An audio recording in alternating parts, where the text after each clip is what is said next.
নমস্কার বন্ধুরা, শুভ সন্ধ্যা। আজকে তোমাদের কি রান্না হচ্ছে একবার বলবে? আমাদের ঘরে হচ্ছে মাংস, তারপরে দুপুরের মাছের ঝোল আছে, আর ভাত আর রুটি আছে। যা গরম পড়ছে আজকে, কিছুতেই থাকা যাচ্ছে না, এত গরম। দুটো ফ্যান চালিয়েছি তাও ঘামছি, মানে এত গরম পড়ছে আজকে।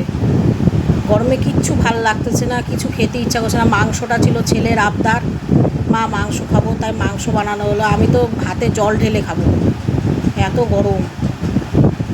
কিছু খেতে ইচ্ছা করছে না, কিছু করতে ইচ্ছা করছে না। তোমাদের কি অবস্থা গরমে একটু জানাবে আমাকে, কেমন? আর আরেকটা কথা, যেটা আমি যে ভিডিওগুলো করে ওগুলো যদি ভালো লেগে থাকে প্লিজ লাইক আর শেয়ার করে দিও, কেমন? আমি তো বুঝতে পারি না ভিডিও কেমন হচ্ছে না হচ্ছে, সেটা তোমরা যেটা ভাববা ভালো হচ্ছে না খারাপ হচ্ছে। যদি তোমাদের ভালো লেগে থাকে তবে অবশ্যই একটা লাইক আর একটু শেয়ার করে দিও, কেমন? গুড নাইট, শুভরাত্রি। আর কিছু বলার নেই।